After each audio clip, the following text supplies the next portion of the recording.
Where are the low value men? Like, what are all the low value men up to during these trying times? Because the high value men, I know they're around. They won't shut the fuck up. Low value men, I have not heard a word out of. I'm starting to think I'm on their side. I think I want one of those. I want a low value man. They don't make podcasts. I haven't seen one low value man make a podcast. Do they not know how to use microphones? Maybe that's a good thing. That's hot. All right, I've never seen a man use a microphone for good. Until now, everybody buckle up. It's low value mail time with your host, Danny Polishchuk.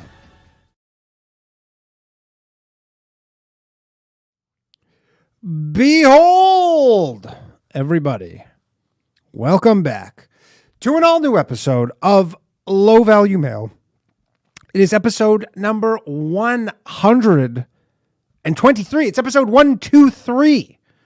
I think this might be coming up on 3 years of the show. I don't know the exact first date that I did one. It's around there, though. I don't know. Anyways, it is Monday, October 14th, 2024, the year of our Lord. And we got a banger for you today. For those of you joining the show for the first time, and you're wondering, what the hell am I watching? Low Value Mail is the best goddamn call-in show on the internet. And joining me today, we have Al Borealis, host of the Forum Borealis podcast, coming all the way from Norway. It's 3 a.m. where he is. He just woke up, and we very much appreciate him for joining us. And he will be joining us very shortly. We'll be bringing him on, talking about all sorts of stuff. He has a really cool podcast with a lot of cool guests. And yeah, someone says, CJ, this dude knows his Antarctica shit. Maybe we'll talk about Antarctica. I have it on my list. So before anything, please like the stream, subscribe to the channel. Somewhere between 20 and 30% of you are gutless cowards who, for whatever reason, won't subscribe to this channel. I ask that you please do so. It's not a huge ask. I'm not asking for money. I'm not asking for companionship. We already have a super chat. It says, how do you keep an older woman satisfied? Shout out to the Racist Live chat. We'll ask Al. I don't know. I don't know if that's for Al, but we'll ask him. And if you'd like to support the show, you can do so through super chats. And if there are actual questions for the guest, I will ask him. I don't know if that's a question for him, but we'll ask him because that piques my interest. That's a tough one. That's a doozy right there.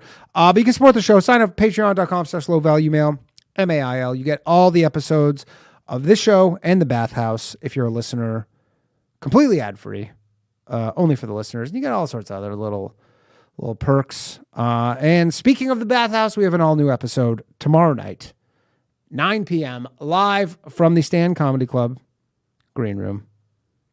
Someone says, I love your wife. You can have her. You can have her. That's it. And then if you want to see me on the road, if you live anywhere that is Tampa, Albany, New York, or Hartford, Connecticut, I got some shows coming up. I'm going to be in Tampa on Sunday. Thankfully, there was seems like minimal damage, which is good. Not a lot of damage in Tampa, all that whole area. So that's good. If you're in Tampa, come out. Side Splitters this Sunday coming up. Going to be doing an hour. It'll be fun. So come check it out. You can get tickets at dannycomedy.com. If you go to gay.jew, there'll be nothing. Someone says, come to Kansas City. I'm working on it. It's hard to get booked at these clubs. So without further ado, I'm a bit loopy right now. I'm not going to lie. I was up till fucking 4 a.m. working on some dumbass AI video. This shit's ruining my life, but it's a good time, man. Don't we have a fun time with it? We really do. So hold on. My faculties are a little diminished at the moment, if you will. Al Borealis, what's up, man? How you doing? You there? Greetings from the north. Danny Greetings from the north and the east, I suppose. I see the north has caught up on you. Which north? Behind you there. Behind there. Behind me? Yeah.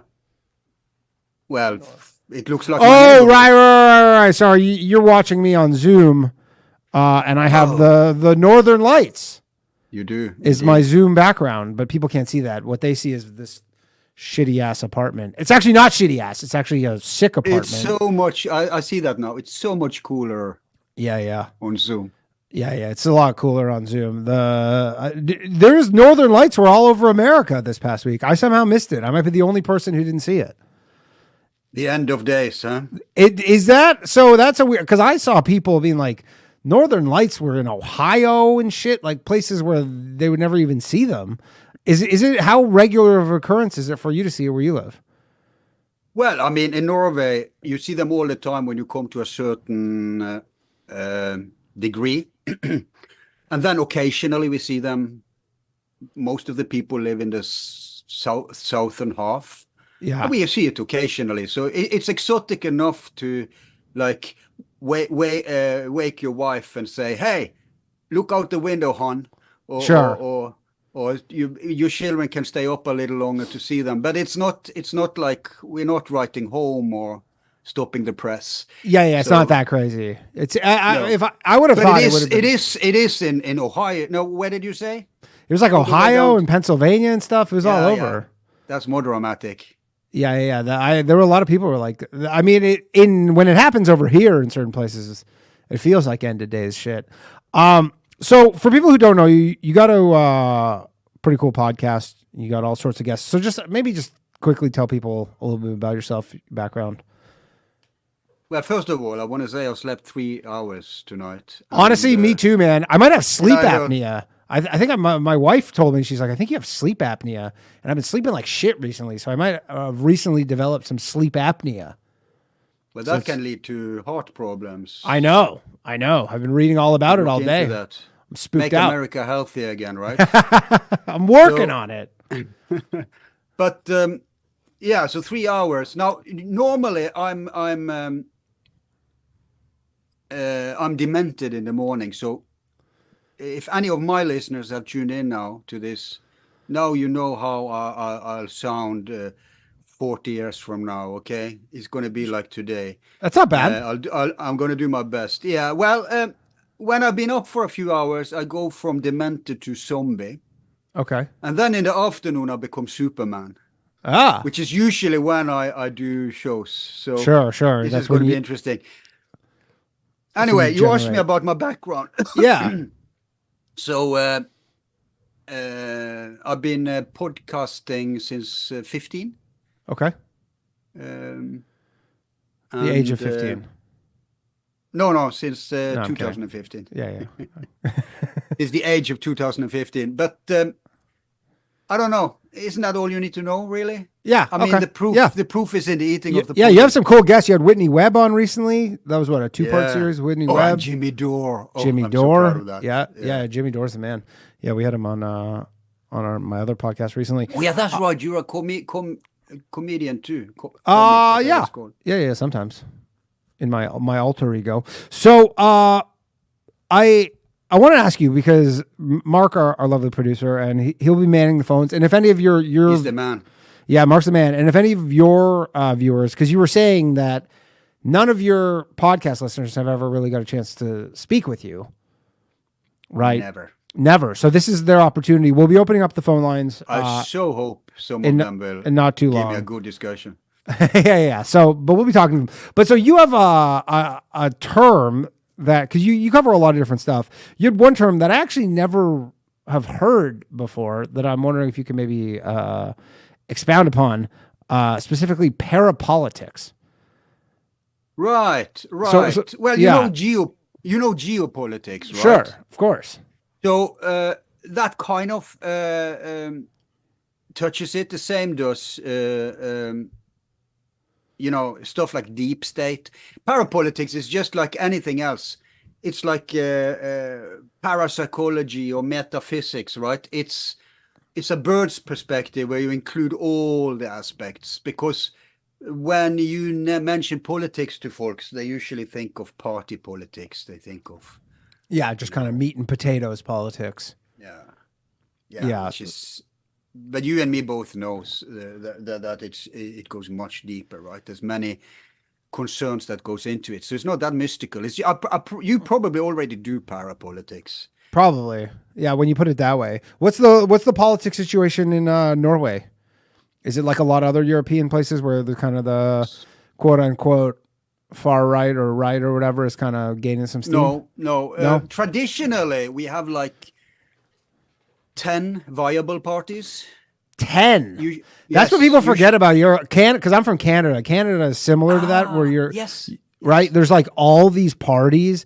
And then America, they give you the illusion. They go, because like I saw someone take a photo of their ballot today because they voted early, and then there's all these parties on there, but there's just 2 parties. There's one more party in America than China.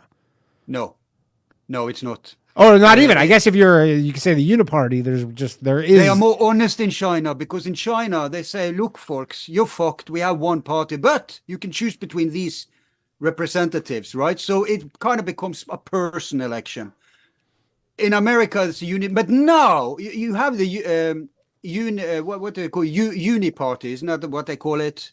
Yeah, 2 cheeks of the same ass. But now the uniparty. You have the unity ticket. So, and then you even have a choice for never Kamalas in Jill Stein. So I guess you have 3 options now. I don't see the libertarian as viable this. I mean, neither is Jill Stein, though. Like, nobody's like, if you're voting for Jill Stein, but this is what I tried to say about our parties. If she, first of all, if she gets 5%, don't vote Kamala, please. I don't have a vote, so I hope you will vote Vice on my behalf. But don't vote Kamala, because then me and Danny will be censored during those four next years. Now, I can understand. I'm not a big Trumpist, but I can understand those who have Trump derangement syndrome. I feel for them, and never Trumpers. But you don't have to go to Harris. You can then go to Jill Stein. She will get 5%, and then you will have 3 parties next year, because people don't know that rule. I was hoping that for Bobby, but if any party gets 5%, then they're on the ballot and they get finances. And in addition, and here's the point, here's the rub, as you say, she becomes on the tip, as we say here. Now, when we have 10 parties, obviously not all of them will get a lot, but even one representative from one party can change the entire political landscape. Let's say you represent a party in Norway, and you say, no goddamn lockdowns, no, let's just stick to that. Yeah. And all the other parties say, lockdowns. And then there's blocks, right? Because we're still stuck in the fake left-right dichotomy. And then they need the vote of that little party. And that little party says, I'm not supporting you until you put no lockdowns on your agenda. I mean, if that little party has enough influence and more than just one representative, they can even demand coming into the government. We have had many governments where you have a majority party, and then you have some smaller party. And this, people in America don't seem to get. They say, oh, you're a spoiler. They're entitled to your vote. And you actually mattered. You ruined it. Yes, that ruining is supposed to bring power. And that's, as a Canadian, you can appreciate that. This is a paradigm shift that Americans have to wake up to. It's good to vote for the small parties, even if they don't win. Give them that power. Let them become those spoilers. And in the future, if a big party even cares, they have to start catering to the smaller parties. And gradually you can uncorrupt them like that. But anyway, so the political situation in a nutshell is horribly propagandized by Wall Street firms, State Street, Black Rock. They have taken over most of our media. So we are now getting more and more brainwashed. So most Norwegian are like rah Ukraine and the whole just charade. all the stuff. I was going to push back on one thing actually, because you're saying if Kamala wins, we're going to get more censored. But I think if Trump wins, I think that's what's going to. I mean, either way, it probably is not great. But if Trump wins, it goes way up because all these, like YouTube, where we are right now, obviously not Rumble or Twitter, but all the Facebooks and stuff. If their candidate doesn't win, there's going to be some, in my opinion, some retaliation. No, it's going to launch a war. And Trump would have gotten his ball served on a platter if it wasn't for the fact, because he's so clueless. He's got the right instincts and he's has narcissistic traits, so which is good in this case, actually. It's not too much that he becomes a psychopath, but it's enough for him caring what people think, which none of the others do. But this time, he just pointed to Tulsi Gabbard and RFK on the transition board, so they will pick folks for him. So he doesn't, if he can have a team who actually fights for America first and free speech and those things, then he can just sit back and surf and be the president, because a president is, let's face it, folks, is really a symbolic role. Yes, you have some power, especially in terms of foreign politics, war, stuff like that.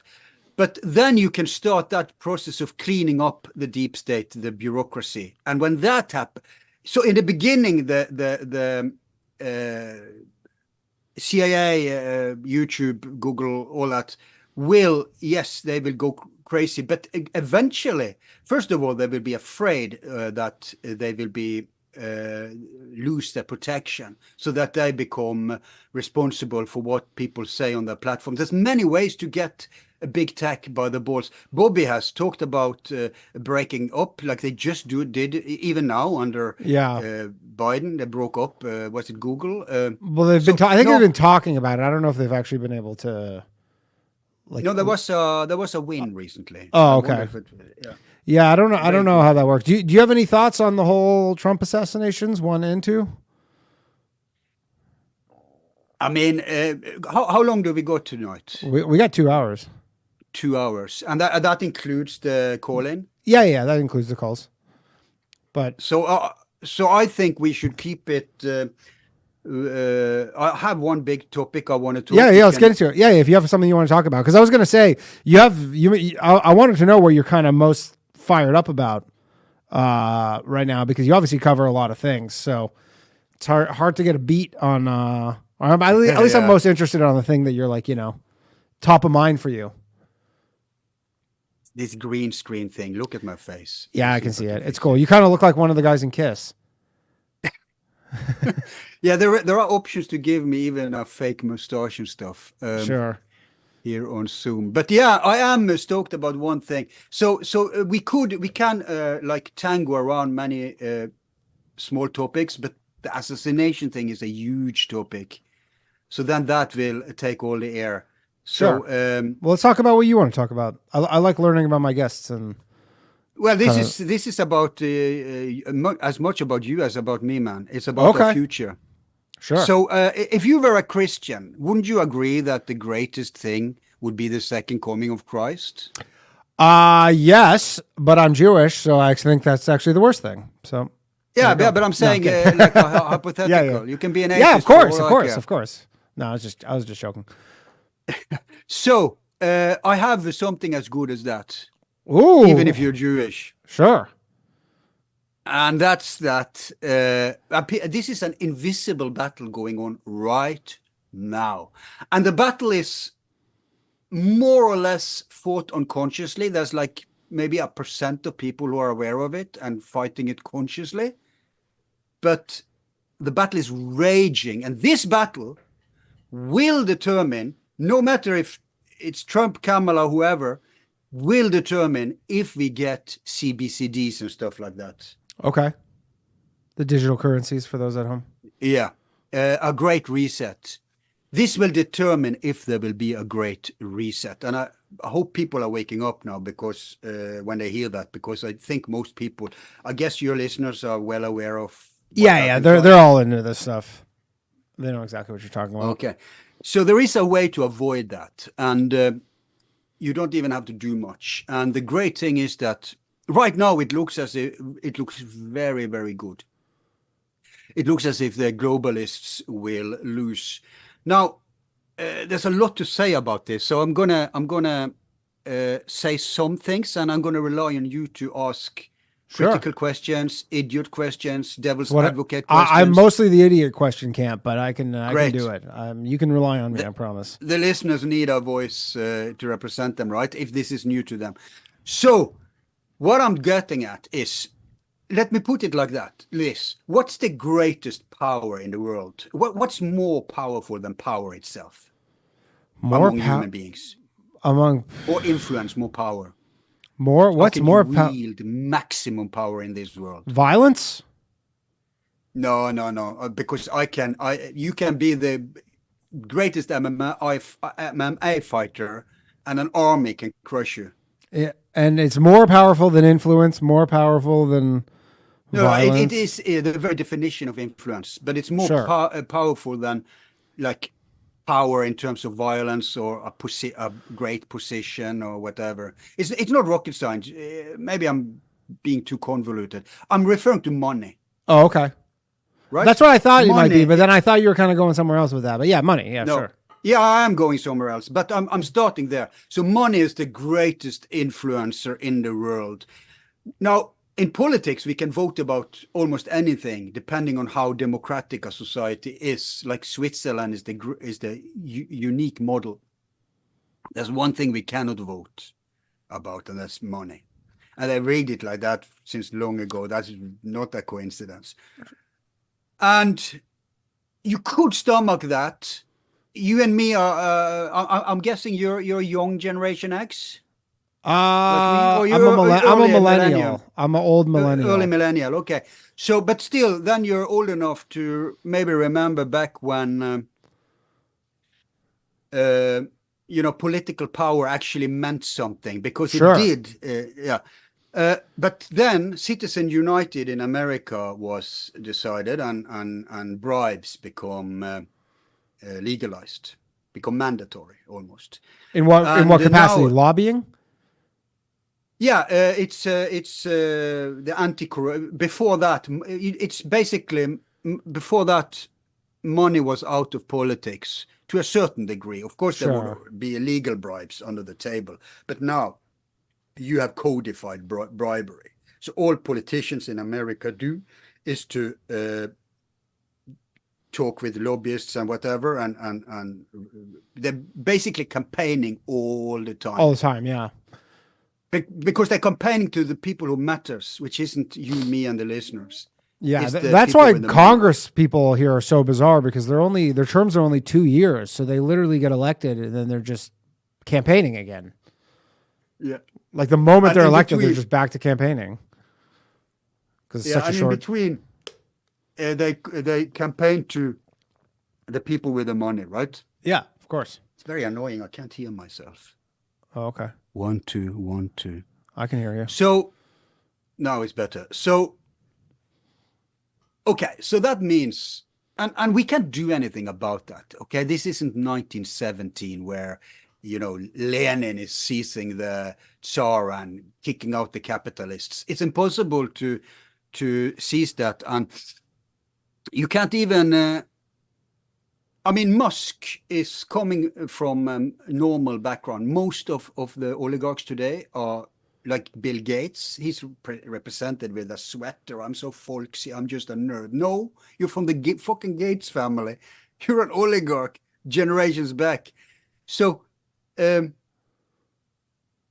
normally we can't go the Musk road either, the American dream. I'm starting from nothing, and now I'm becoming big, and now I can, because Musk is actually fighting back. Yeah. By taking. He was basically saying on Tucker Carlson, where if Kamala Harris wins, he's just done. Yeah, all in, huh? Yeah. So you and me can't do that. No.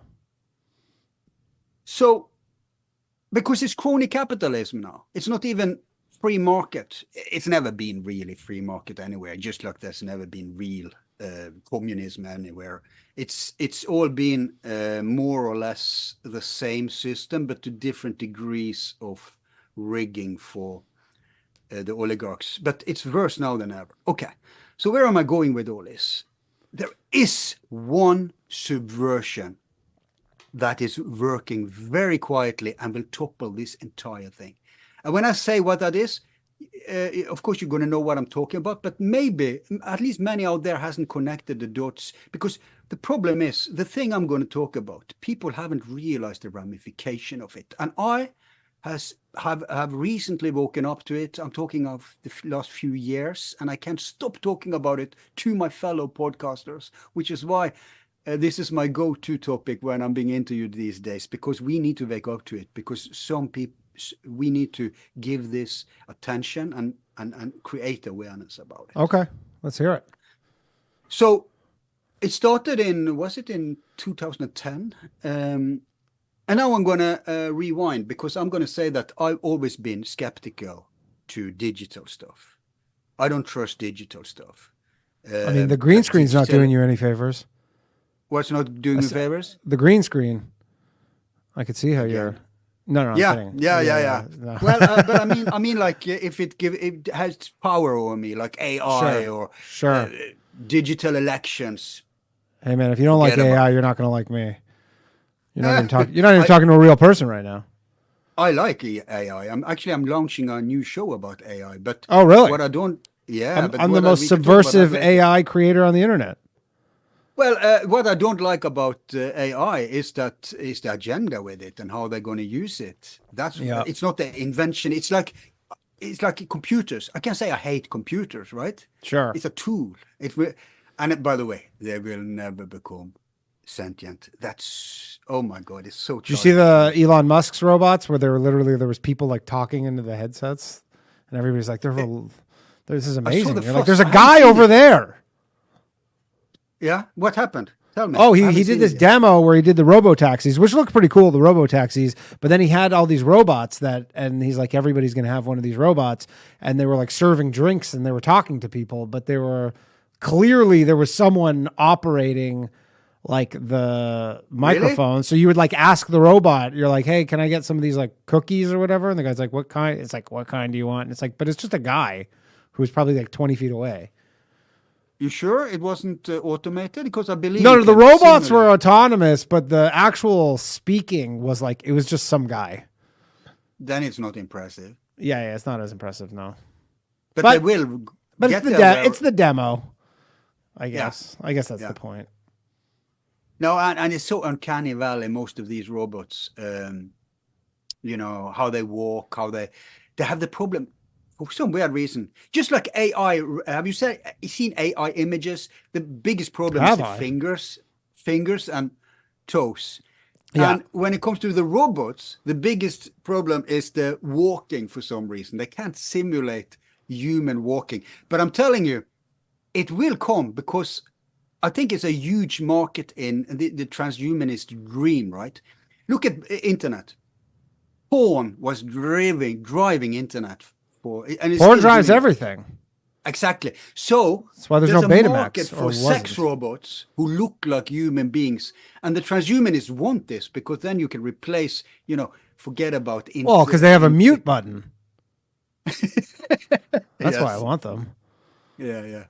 But you control my mute button right now, so sure. You're kind of having a pre-taste of what's. You're not my type. Well, we'll see. Give me some time to explain this thing I was talking about. So in 2010, I think it was, some Cypher-Punks launched something. We don't know who.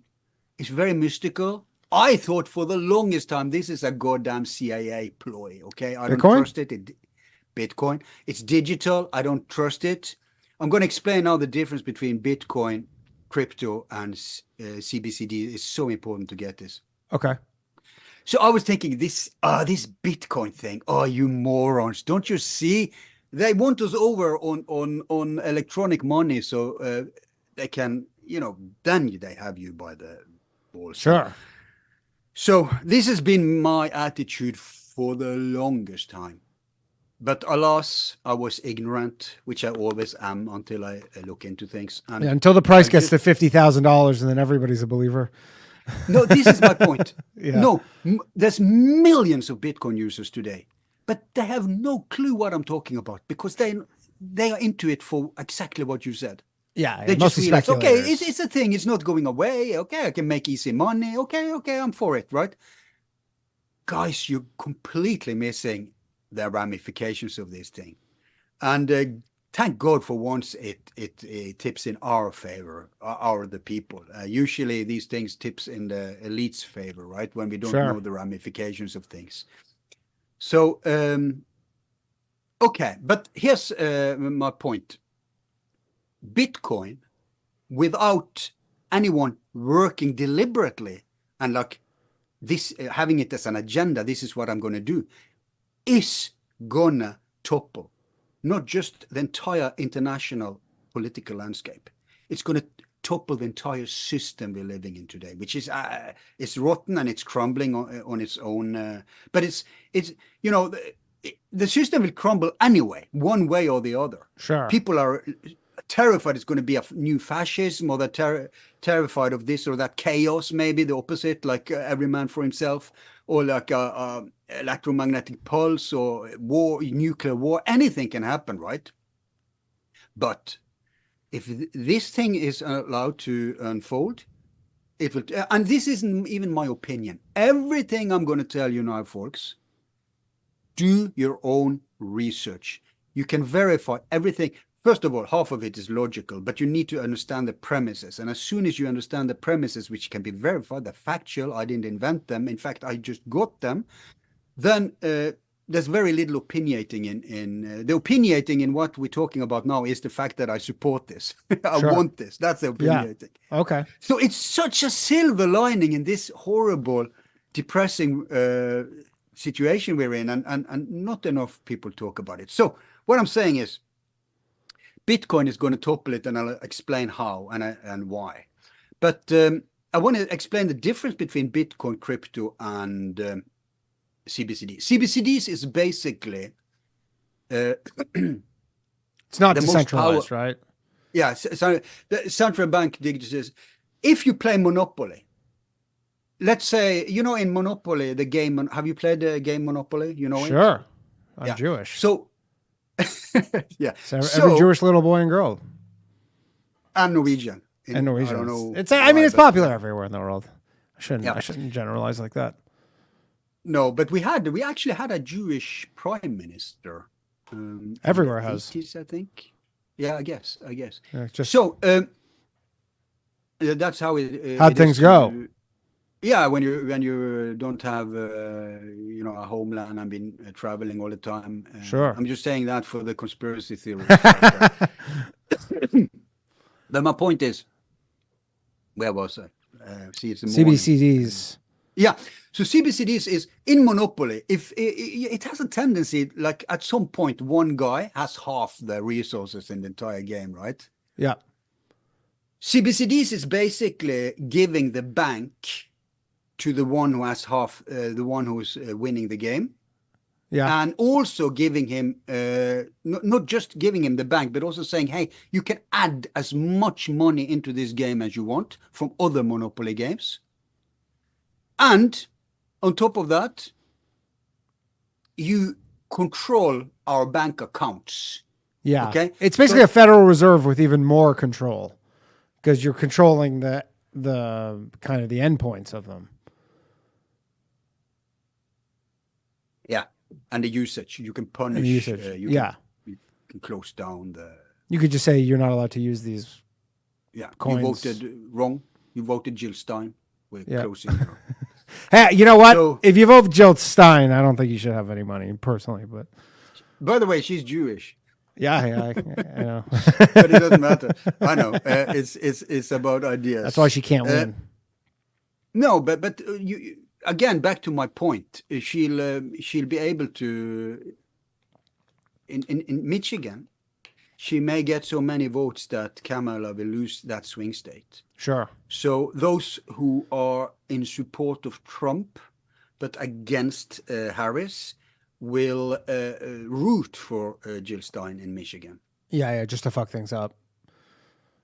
Well, to make to prevent Harris, right? Yeah. And that's not fucking it up. That's not fucking it up, but yeah, I suppose.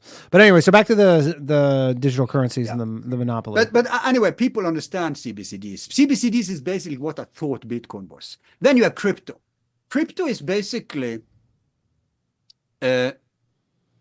like you and me now, Danny. We can start our own coin. Okay. Yeah. We can call it low value forum coin. Sure. And then we control everything, and people buy into it, come into it. And as long as we are honest, as long as we want to, it will work fine. No big deal. Yeah. But anytime you and me can do a Sam Bankman, Friedman, Bankman, whatever his name was, right? That's it. You're just putting all your eggs in my basket, okay? I'm not saying it's inherently... What's that? I said I had an account with FTX. You did? I did, yeah. Oh, but it wasn't much, I hope. Oh my God, man! See, that's it's what fine. It's fine.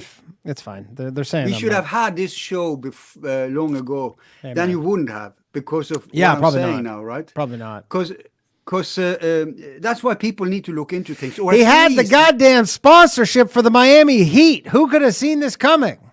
See, that's why he had that sponsorship. I know. He's clever. I don't care about these things. I'm only into Bitcoin. I'm fine with it. It just is what it is. If you can afford it, that's great. I can't afford losing my savings, man. But no, it wasn't it wasn't all my savings, but it was all my crypto. Just poof. Right. Well, why not Ethereum? Because they are so. Oh, I had some. Because I don't want any Ethereum, but I trust them. Yeah. I think as long as they are allowed to, they are gonna run it honestly and try to make it work. Yeah. Now, the problem with crypto is even if it's Jesus Christ who's running it, and you completely trust it, the government can ruin it anytime. For sure. Which they probably will, because it's a huge competition to them. But Bitcoin, they can't. Exactly. But it's much deeper than that. But yeah, that's a big difference. So for crypto, you are in the government's mercy. You are in the people running the crypto's mercy. Now, when it comes to Bitcoin, though, it is completely decentralized. It is semi-anonymous, meaning that everything is transparent. Okay, so if I send you $1 billion worth of crypto of Bitcoin, everyone who wants to look into it can see it, but they don't know who sent it or to whom. Right, so you have that protection, but everything is transparent, so it's unriggable. It could be rigged back in the day when, the CIA and NSA and all those folks have a lot of power. And they could, many years ago, get to over 50%, because that's the third thing with Bitcoin. It's democratically governed, meaning there's no people sitting and deciding anything, but it's governed by your actions. Yeah. It's like, you hear what they say, like vote with your wallet or whatever. Yeah. That's actually what's happening here. And if they could rig it, they would have by now. Basically, the premise of Bitcoin is that if it was possible to essentially replicate a coin, which would essentially end the whole thing, they could have done that by now. By the way, so just hold that thought. I'm going to open the phone lines up. If people want to call in, if you have anything to add, anything you want to ask about. I know you talk a lot about Antarctica. I was listening to actually an episode you were doing about the Vikings earlier today, which was pretty cool. But I'm going to open up the phone lines. If anybody wants to call in, 1-888-949-2969. Mark is answering the phones. He will put you on hold, and we will get to you. Continue there, Al. So I can wrap up this thread? Great. Oh, no, yeah. You can just continue on. And by the way, people don't have to talk with me about... we can talk about anything. I want to talk to you about Antarctica, actually, because I know you did some work on that. Yeah, before it was this popular. So, no, so what I'm just saying, I'm going to speed it up. So it's democratic, it's transparent, it's unriggable. It needs over 50% of the machine power to be able to rig. which I can't do. It's uninflatable. This is the biggest. My point is, they have tried everything to stop it. Everything. There's one thing pending, and that's why we need to talk about it. They tried to ban it. Mm-hmm. We have our hero. He's like Assange. He's like Snowden. He is Ross Ulbrich. Yeah. Dread Pirate Roberts.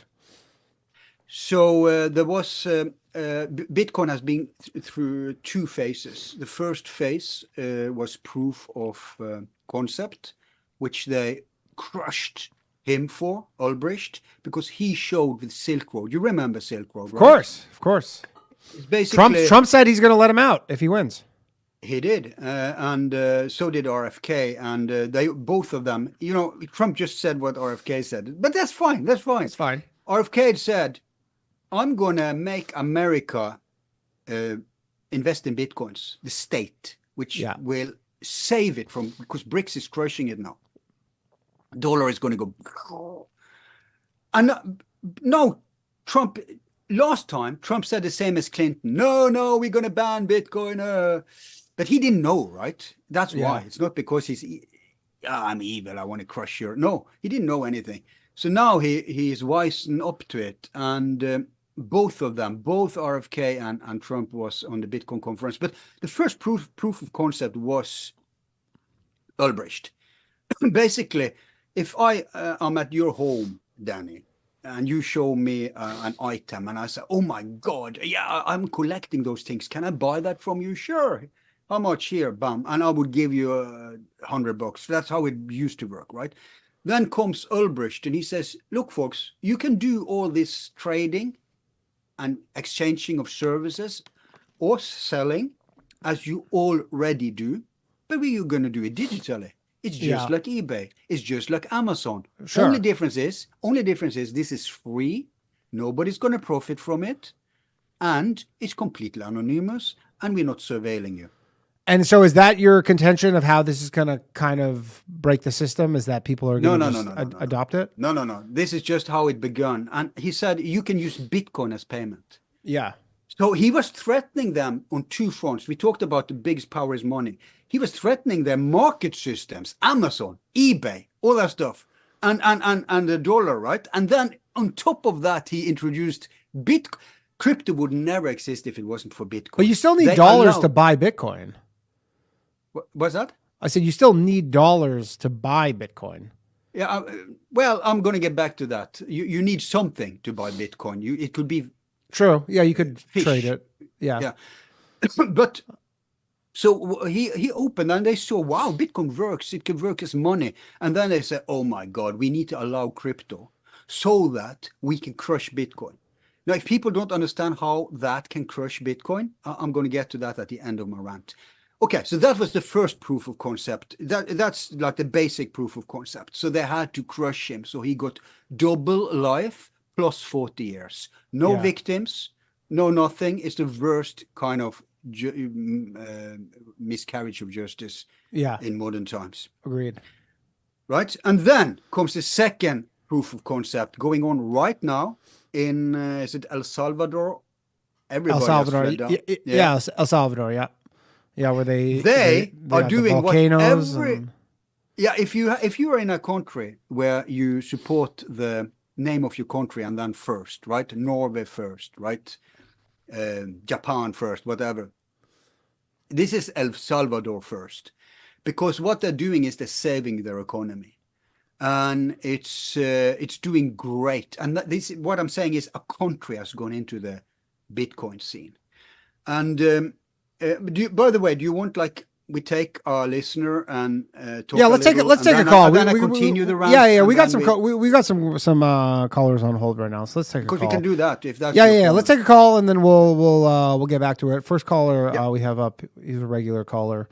We have conspiracy extremist on hold. Let's get him on here. Conspiracy extremist. What's up, man?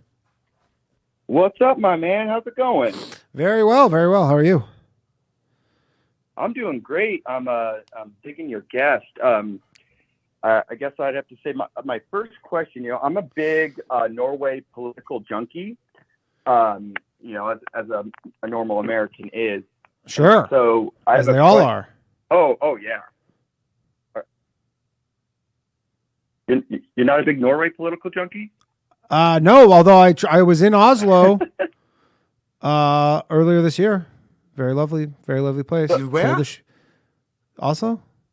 Oslo's in Norway. You were in Oslo? Yeah. I was doing comedy. With Jimmy Dore or? No, not with Jimmy Dore. No, I was with Ryan Long. We were doing comedy in January. You know what? I'm so loopy right now that you said you paused there, and I go, "Is Oslo not in Norway?" Like you made me question for a second. Where I go, "Did I screw up the countries?" Because we're in a lot of places. Yeah, we were in Oslo. Very nice.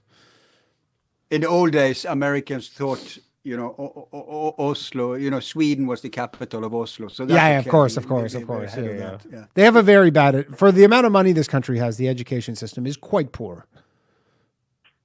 Right. Well, Yeah. But internet has made Americans, and all these wars have made Americans more aware of foreign politics. Yeah, they go, where are we going to fuck up next? Yeah, go ahead there. Probably wanted to go somewhere. Yeah, go ahead there. So my question is, so are you do you prefer the Progress Party or the Christian Democratic Party? Christian Democratic Party, you're probably thinking of. Yeah, the Christian Folk Party must be, but they are small. Are you talking about right, the party right? The Progress Party, no, none of them, man. Progress Party, like 20 years ago, 30 years ago, was kind of like Trump is now, and they meant what they said. But they are in the Bilderberger meetings, and they are as corrupt as everyone else, man. I'm sorry to break. Is there anyone good? Is there anyone good in Norway? I mean, yes, but they are not in the. For those who are in the, like I was going to say to you earlier, we have 10 parties, and they are spread around the fake left-right axis, right? And you have right now of those in parliament, the most honest party, believe it or not, is the most extreme left party in Norway, not in Norway, but in parliament. But they are extremely naive, and they don't have good solutions, but at least they're not corrupt, and they're not like rah-rah, all the globalist stuff. So I guess they are the most anti-globalist. But outside of parliament, we even have a libertarian party now. Is that a new occurrence? Never had that. Yeah, that's a new thing. Yeah, which is great. Yeah. I think it's an American influence. Yeah. Thank God. All right. We need a libertarian. All right. Well, that was kind of just a joke. I just Wikipedia'd all your parties and real quick asked you, but I thought you might actually be into it. Makes sense. I had no idea, but I was just joshing You around. got me, man. Me too. So Hook, I line, do sinker. have a serious question. So you're mentioning crypto. So do you have an opinion on Solana and not as a joke, I'm serious about Dogecoin? So you want some crypto advice, huh? Well, what are your thoughts on those two coins? Because I found that Solana has been doing pretty well, and I know Ethereum's great, but what are your thoughts on those? I'm opening my. If this show is hacked, I'm screwed now because I'm opening my warm wallet. Oh no, we're not. We're not hacked. You don't know that. If it was hacked, you wouldn't know. Anyway, so I'm going to answer you. First of all, Solana, it may do great, just like Ethereum. I'm not coming from what you will earn money on, which because I will get back to that later in my rant. I'm talking principally. Solana is just like everyone else. It's just like all FTX or Ethereum. There's principally no difference, other than that. Among crypto, I think they say like 10% is serious, the rest is cons and stuff. That's okay if you know these 10%. And I think Solana is serious. I think you probably can make money. But I'm coming from who can you trust and what will subvert society and what's a guaranteed win. I only go for coins on the Bitcoin chain. So I'm going to read to you what I have: Digibyte, Bitcoin Gold, Wrapped Bitcoin, Bitcoin Cash, Litecoin, Bitcoin SV, and then I put like 10% into those, and then I put 90% into classical, old school, real Bitcoin. Just regular all Bitcoin. These are on chains that are unriggable. You understand? That's the point. I don't want to put even if you, Jesus Christ Bank, come and put your money into, angels are guarding your money, but still, I'm putting my money into someone else's pocket. I don't want to do that. So that's how I feel about Solana. So even if you say to me, you will get tenfold back 1 year from now in Solana, I'm not interested. But hey, whatever floats your boat. Sure. I still don't know what it does, but I guess something similar to Ethereum. Yeah. And there's also another aspect of crypto is that it can actually improve. I don't know too much about that. I just become aware of it, but it will improve contracts and the way business works in the future. It's very exciting. It's very interesting. I'm in a favor of having it legalized. I'm not saying let's get rid of crypto. I'm just saying know what you're doing and know the difference. Absolutely. Well, and Danny, you might be interested in this. There is a coin that said the Jays did 9/11 coin. Oh, I saw. I had a lot of the. I got a lot of these random Solana coins. A lot of the when the Martin Shkreli kind of turned me on all the racist coins, and I bought a few of them just because they're funny.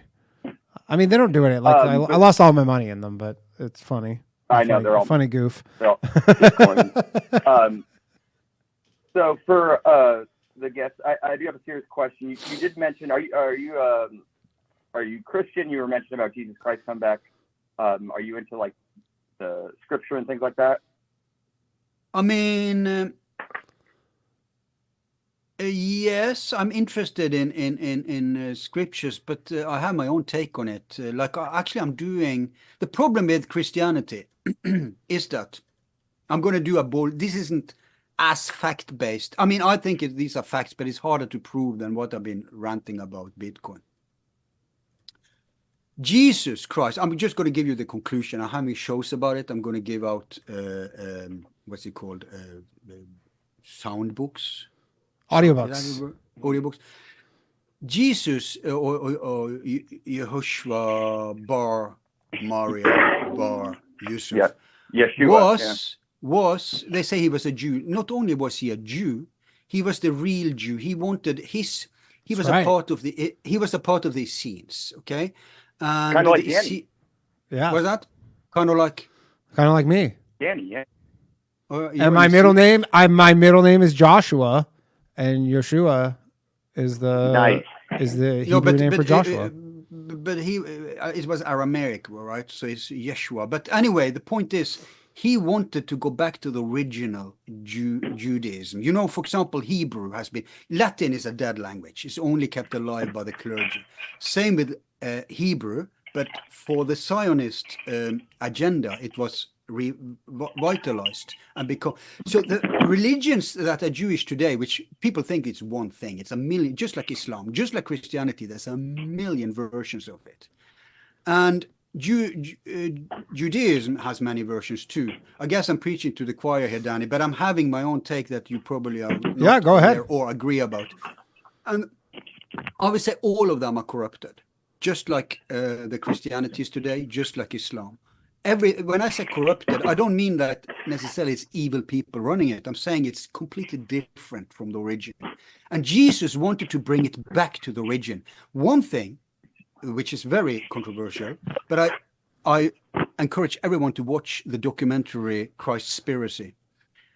One thing is, which didn't awake me to this, I knew it already, but they are doing great work proving it, was that original Jewry was vegetarianism, for example. And that's just one thing that's completely different. There was no. What do you mean original Jewry was vegetarian? Like they were vegetarians? Already at Jesus' time, Judaism had decayed, and he was totally against it. He wanted to go back to the original Judaism. And the Essenes were old school Jews who wanted to go back. Now, they were strongly influenced by Pythagoreanism, by the way. which through the sect called Therapeuta, which had a Greek influence, obviously, but was operating in Egypt and part of the Holy Country. But you know what? This is like when you asked me about the assassination of Trump, we'll never get anywhere. But I guess it's enough for your guest to understand that it's not an easy yes/no question. Gotcha. Anything else, Aaron? Oh, go ahead.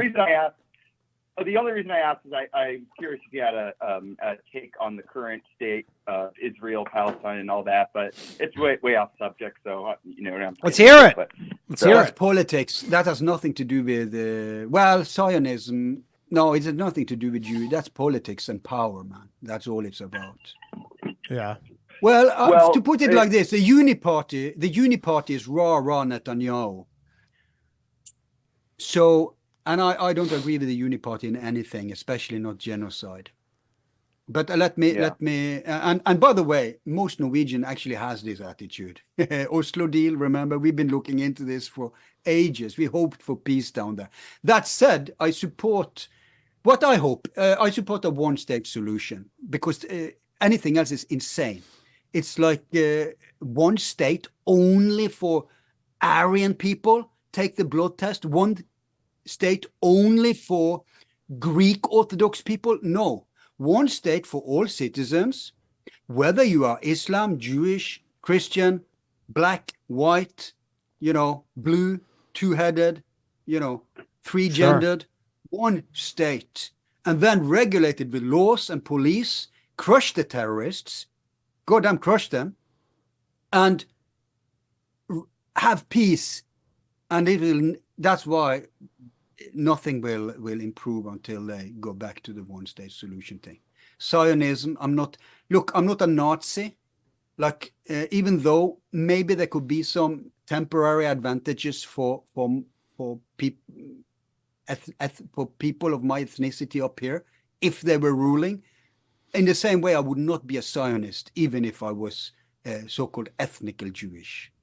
So that's my opinion about that. But hi, man, it's just, I'm not saying I have all the answers. This is just opinions, okay? Yeah, of course. Anything else there, man? No, you're good. Thanks, man. Appreciate it. Thanks, buddy.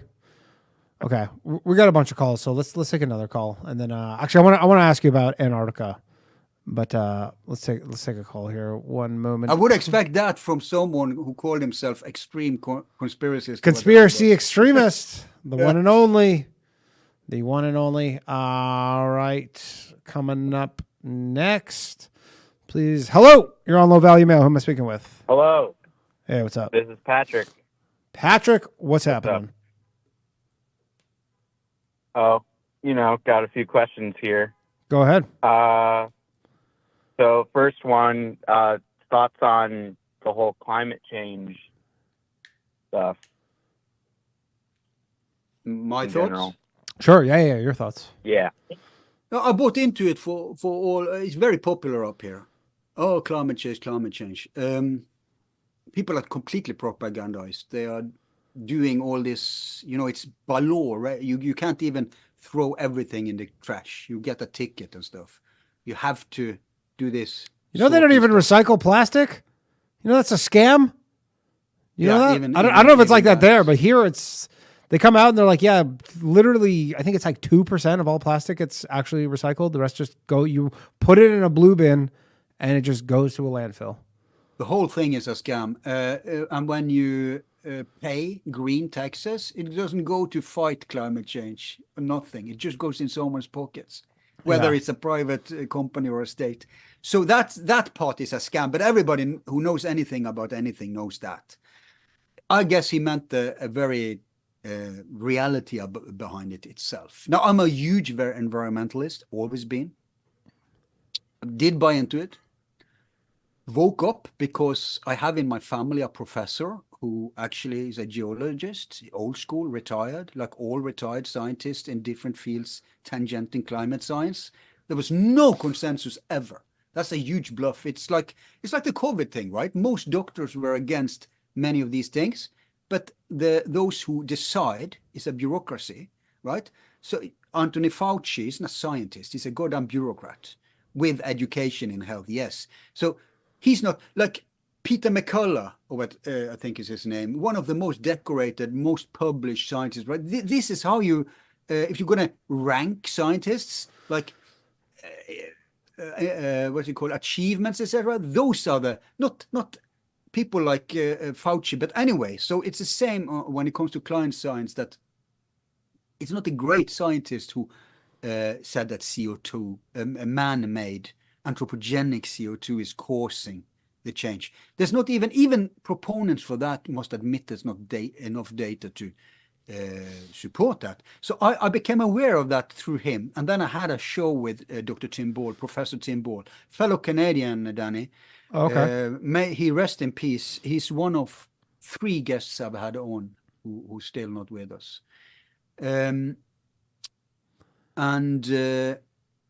The case was sealed for me. Is there climate change? Obviously, there is climate change. Is it more dramatic and detrimental than ever? Hard to tell. Maybe, actually.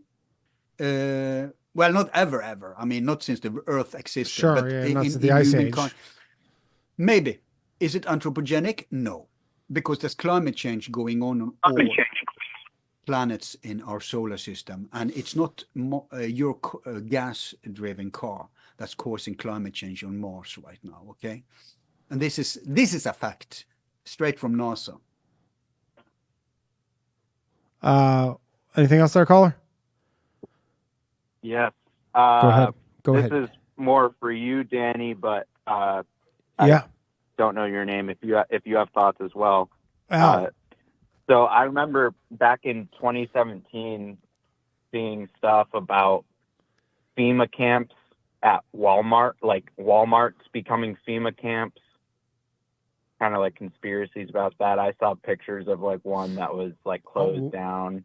Walmart. Oh, like like they were becoming like temporary shelters after disasters, kind of thing. Well, at the time, it wasn't for disasters. It was like, I don't know. There's conspiracies about, I don't remember exactly, but like bringing people there.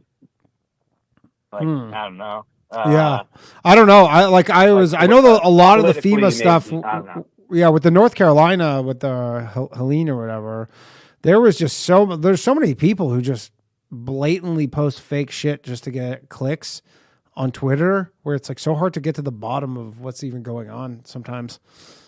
When they were like, there's FEMA snipers killing people, and there were like these stories that were like going viral, and you're like, I don't know where the hell this came from.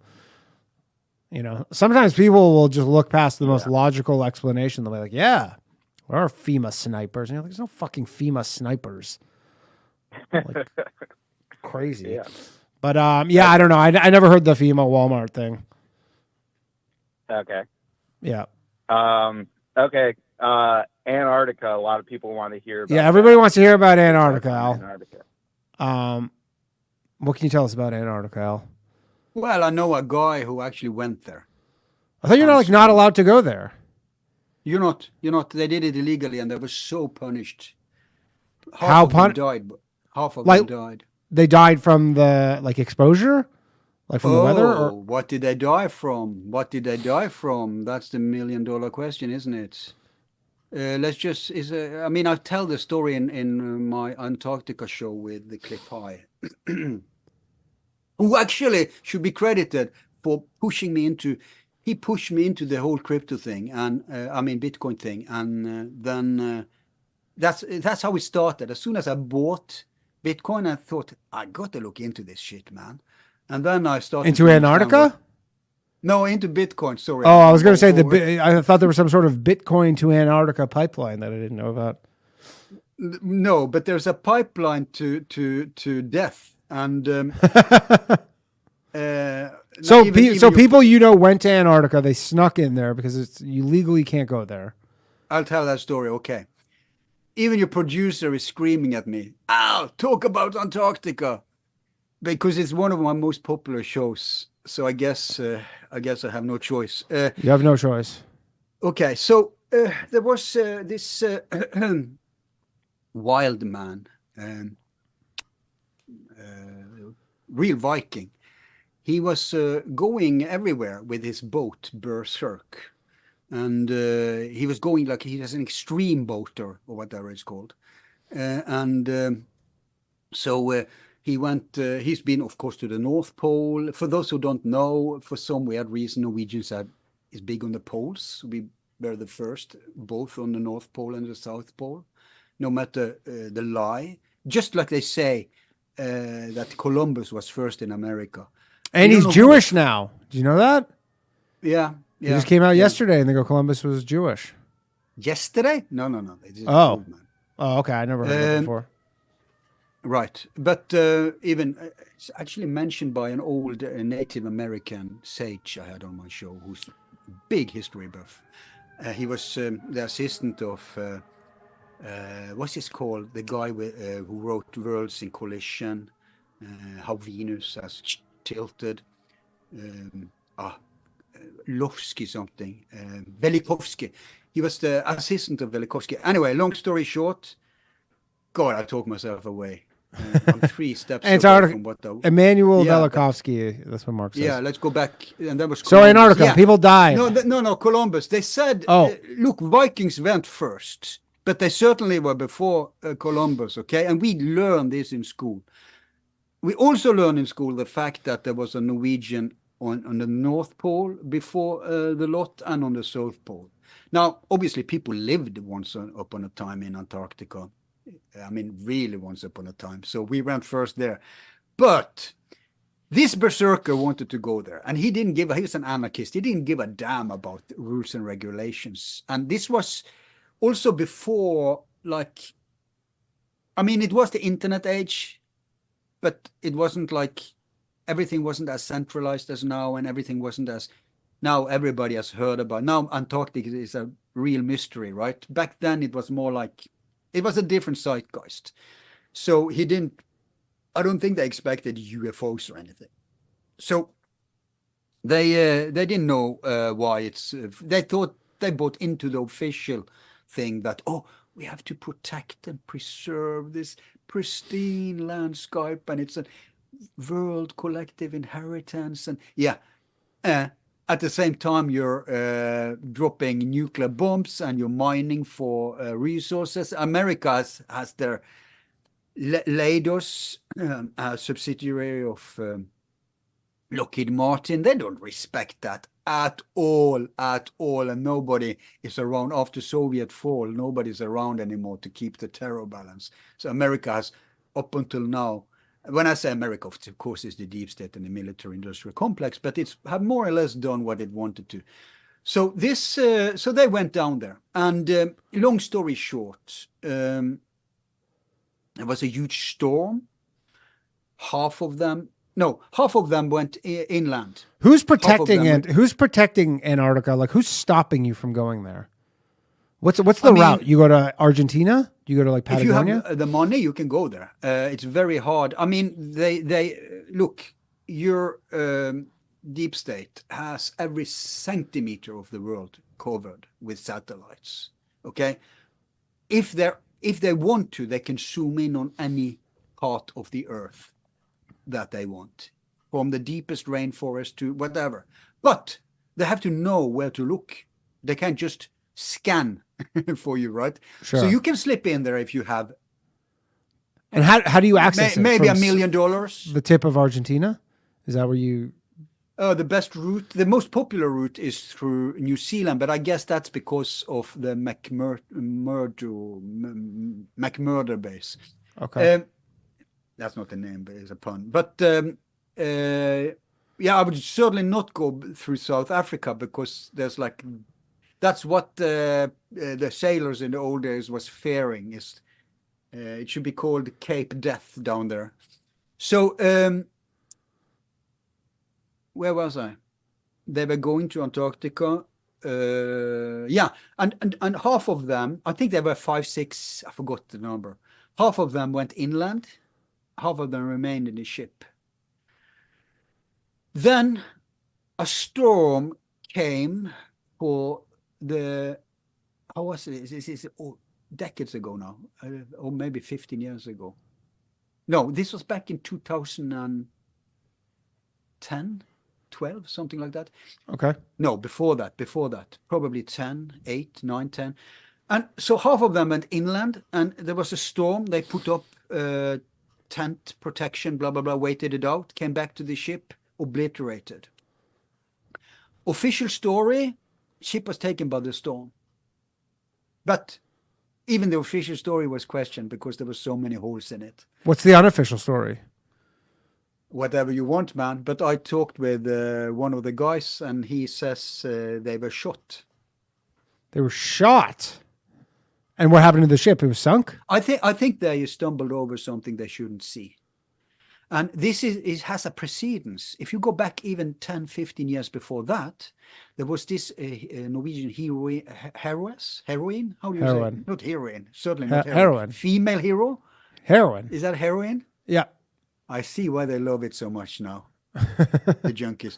Okay, so she went to Antarctica with her team. She's a scientist. And it's like being a, what's it called? Manndomsprøve. Like, I don't know now anymore, but up until recently, it's been like, in Norwegian culture, it's been like,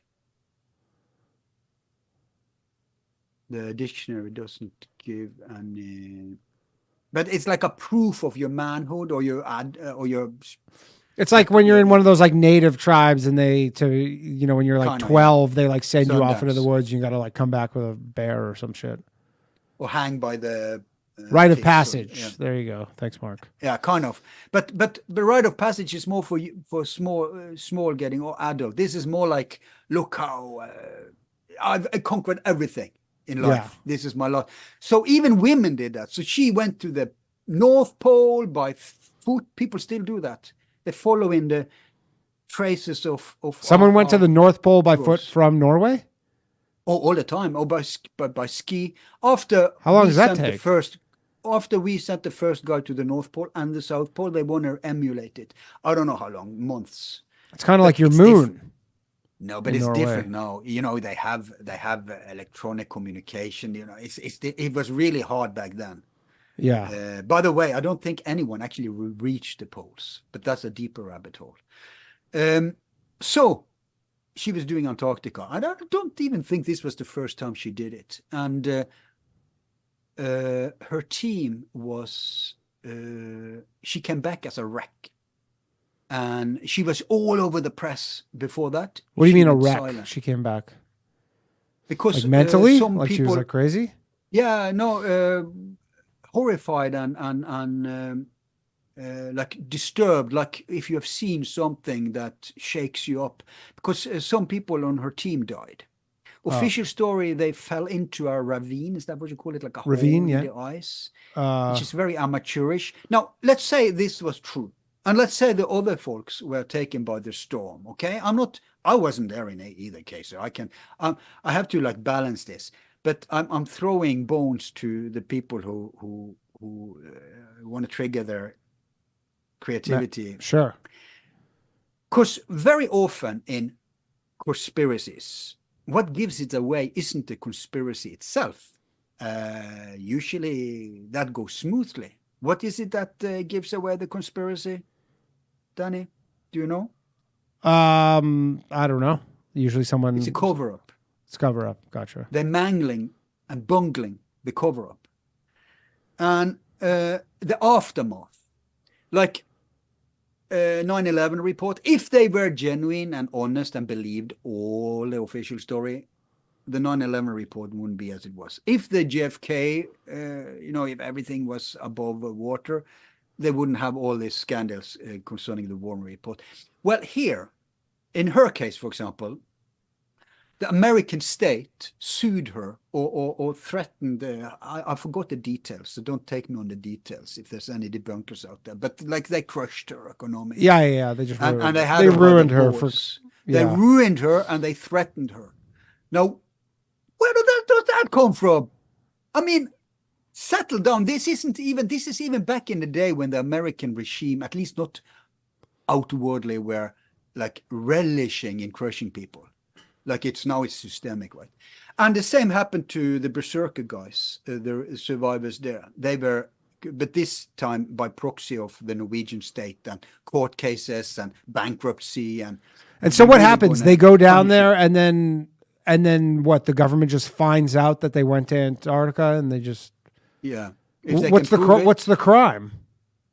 I mean, worst case scenario, prison. But no. But what crime are they being charged with?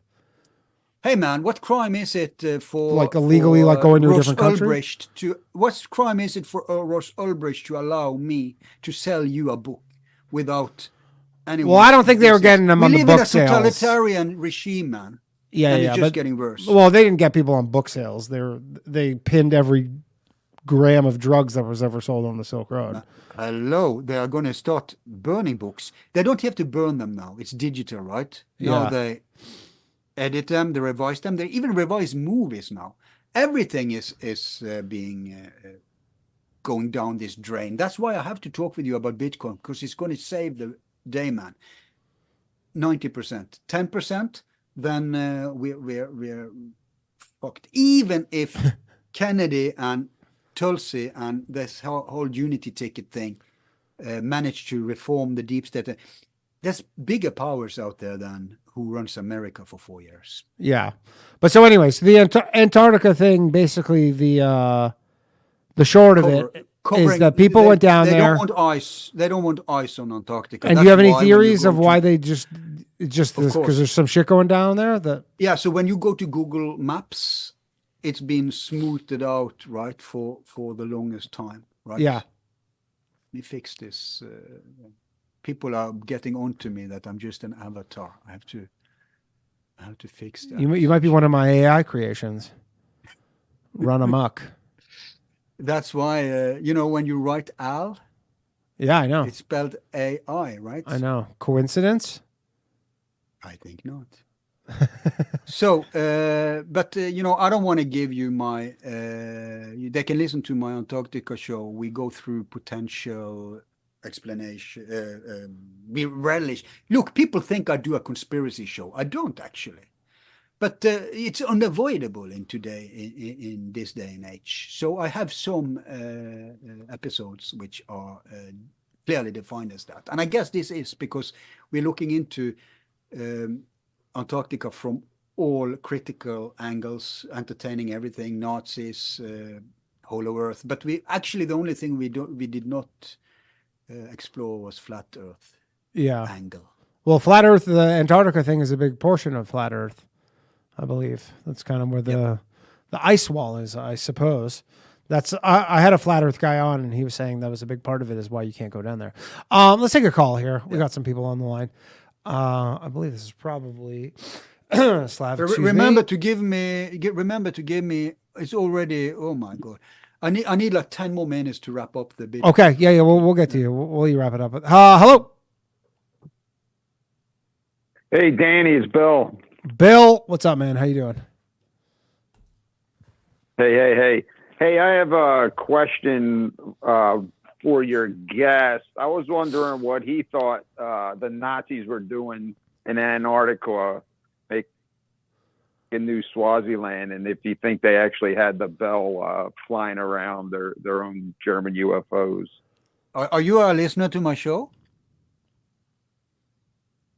This is like topics we've touched. Oh, okay, cool. But it's what I would expect from one of my listeners. We're Zoom connections getting. I think we've gone too deep here. Al, you're frozen over here. We can hear you though. Am I frozen? Let me. It's okay. Your video's frozen, but we can hear you fine. So I'm stopping the video. Oh, hold on. We got some. I can't stop the video. Yeah, I don't know. Don't worry about it. I mean, we can hear you. If you just go back to wherever you were there, we can talk about the bell and Antarctica. We can still hear you. Okay. So, I mean, we know some of what they did. The interesting thing is was sponsored by two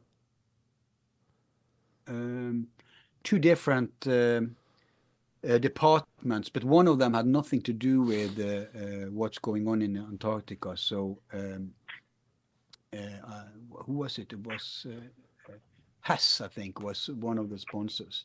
So that gives you the occult angle. But no, we know some of the stuff they did, but there are some leaked or what you call it, like they found.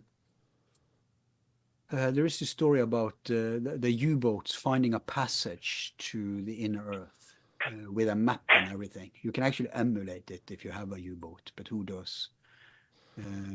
Sure. We actually had a guest who had a U-boat, actually.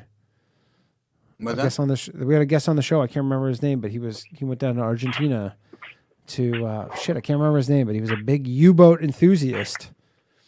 I think he had one. He's probably a part of Shark Hunters then. Exactly. He's the guy from Shark Hunters. It's the guy who started Shark Hunters. Yeah, he was on the show. Harry, yes, that was the one. Right. Yeah, big on the Hitler survival thing. Yeah. Interesting guy. It's completely frozen. Yeah, I sent you a thing to see if you can turn on your video again, but I don't know. I can't even stop the video. Where did you send it? It just says ask to start video. I don't know if you get a little notification, but let's not worry about that because too much of it. I don't understand why you are controlling our videos. That's what you. Because I control everything. Control freak. Okay. No, but it's a huge story what the Germans did down there. There's many. I mean, did they have experiment with the bell down there? Joseph Farrell thinks they did that in. I mean, we know they did that in Argentina, but did they go further down? We covered the whole operation. What's it called now? The operation to. Admiral Byrd. Paperclip? No, not high jump. High jump, all that stuff. Before it was mainstream online conspiratainment. So I'm open to all that. I mean, it is suspicious, isn't it? There is. Let's put it like this: if you want to have the tinfoil hat version, you could say that. Yep, they had a base there. Obviously, they were away from the action. So when the Reich fell, the Remainers became loyal to Bormann, who operated everything from South America. They were developing wonder weapons. Then comes Operation... again, I forgot it. It's still early here. High jump? High jump? High jump. Yeah. High jump. High jump gets beaten. Goes home with their tail behind their legs. American military wakes up to the seriousness. They thought it was just it's just some remnants. It's just this proverbial Japanese guy who didn't know that the war was over, stuck on some island, right? They thought it would be a cakewalk. And what happens next? Soviets, together with allies, I think it's US, Britain, and Soviet. It's three nations, I think. Unofficially explodes a nuclear, like a test explosion or some bullshit official story on the South Pole. And I guess that would take care of the base, right? If there was a base there. The interesting thing about the reading of this, the signature of this nuclear blast is that it is both in the air and under the air, which is very hard to explain. The only thing that can explain it is if there's a huge hole, right? Then it would still be in the air, but still under the air. People don't mention that when they mention this nuclear blast. So that's a nudge to the Hollow Earthers. Yeah. Interesting. All right. Cool. I'll let the next caller get on then. Cool. Thanks, man. Appreciate it. Thank you. God bless. Danny, you're my favorite small hat. Thank you. Means a lot. Means a lot. How do you fix the video? I don't know. Not one of my listeners yet. I'm disappointed. But has this happened before? What if I just log out and in? No, if you log out and in, I don't know. I don't know what'll happen. You can try, but then we might lose you. All right. Well, he tried. He went for it. Let's see if he comes back. Well, we're going to take a call in the meantime. Al Borealis from Forum Borealis. Let's take a call. Hold on, everybody. Hello, you're on Low Value Mail. Who am I speaking with? Extra low value for you tonight. Hello, this is Jesse the Body Ventura. How are you? Hey, what's up? I was told that you'd be on the line. I have a question for your guest. He just left. Oh, yeah, well, yeah. I was going to ask him this if he isn't ever going heard as well as you're thinking because he's gone. But you can ask me the question. Well, thank you. I could ask you the question. Sure. Have you heard of HARP? Of course. The weather control service that controls and creates hurricanes and tornadoes? Yeah, I have. Well, it turns out that the northern lights are actually in... Lost you there. Hello? Hey. Yeah, I missed that part. I saw something about the northern lights, and then you cut out. Oh, we lost them. All right. Well, I don't know what happened to Al. I don't know if he can get back in. This might just be open lines for the rest of the show until it might just be what we're doing. Because I don't know. Hello. You're on Low Value Mail. Who am I speaking with? What's up, man? This is Quinn. How's it going? Clint, how's it going, man? Al's gone. Al is not here. Yeah, man, I noticed. I had some questions. I mean, I don't know if you know anything about it, but like, no. Everyone wants to question the Antarctica story, but there's a lot going on up in the Arctic, and I was hoping to get this guy's point of view because he's up in Norway, and they've got like Svalbard. There's a bunch of like Russian like research bases up there. I know they've been expanding up there. Everyone says it's for military, but like, you know, what is it? What are they doing up there? What's going on in Norway? I mean, no, up in like the North Pole. What's up there? You for know? sure. The thing is, you probably think every government kind of, because who owns the North Pole? Does anybody have a claim to it? Like, is it? I know in Canada has a thing with the Arctic where they have to have like a couple guys kicking around up there just to essentially make sure that nobody takes it over. And I know like Russia has some people up there as well. I think they kind of have like some sort of gentlemanly agreement where they all just kind of keep some people there and then nobody can have it. Yeah. Gentlemanly agreement. I mean, of course there's probably some sort of, you know, conglomerate of the people up there, but you know, the people who control it are probably not public knowledge. You know what I mean? No. I mean, yeah, I'd love to know what's going on up there. I don't want to go there because it, doesn't seem like there's a ton to do. I've seen like YouTube videos where you see like researchers and scientists go up there and it seems crappy. Yeah, well, that's the thing is, I mean, it's hard to get to, but like all I would say is I would be researching the pole shift. The magnetic poles are moving. I mean, that's what the Aurora Borealis coming so south is. And Tartaria, they knew some shit. I'm just throwing that out there, bro. Yeah. I mean, if only Al was still here, he could tell us what's going on up in Norway. He's probably... Yeah, I don't know. Seems like he was trying to avoid some of it, but maybe he was just having technical difficulties. Who knows? Oh, you think? You think it's a bit of a conspiracy that he dropped off here? Oh, we kind of got with new conspiracies mid podcast, bro. We kind of got a little too close, to the sun. Okay, actually, if you want to wait, apparently Al is little too close to the black sun. Hey, right. So if you want to wait, actually, apparently Al's back, but I don't know where to find him. But apparently he's here.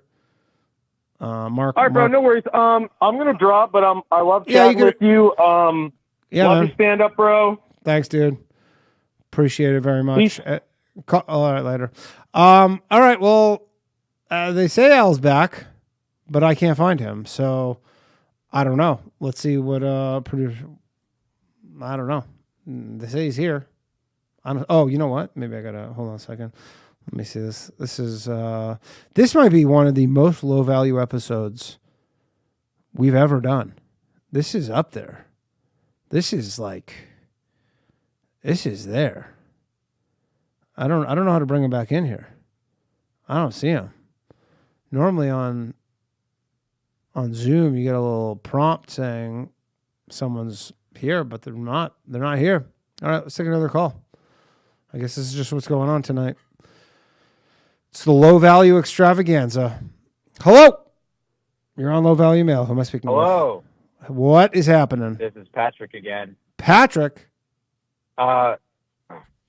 So this is a conspiracy I meant to ask last week, but who wears the pants in your marriage? I do, of course. I mean, they're those kind of girl pants that don't have pockets, but they're technically pants. Very nice. Yeah. Okay. I wanted to hear. Do you think I would answer my wife wears the pants in my relationship? I was just throwing it out there. Yeah. No. I mean, she's a handful. That's for sure. But what chick isn't? Someone says I get pegged in the chat. I do not get pegged. Would never entertain such a thing.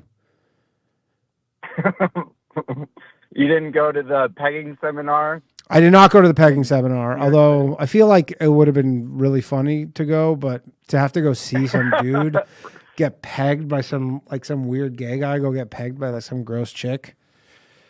I don't have the stomach for it, man. Okay. That reminds me of another question. You should have Ryan, I don't know, somehow join sometime. On low value mail? He's busy. Yeah. This is not Ryan looks at me with my low tech call-in show nonsense. Okay. Oh, we got Al back. There we go. Hold on. He's like I'm a weirdo who likes call-in shows. Ryan he's more of a modern man. You know what I mean? Okay. Hold on a second. Well, I appreciate the old time. Yeah, I mean, I'm ridiculous. I literally fucking do a AM radio show. Hold on a second. We got him back though. He's here. There he is. Oh, we gotta unmute him. Did you change? Do you have a new shirt on? Al, you there? Even more green screen this time. I'm trying to be here. Dude, you're like wasting away digitally. I am. But you know the worst thing? I didn't have control over my mouse. I'm kind of freaked out. I had to reboot the whole thing. Feds.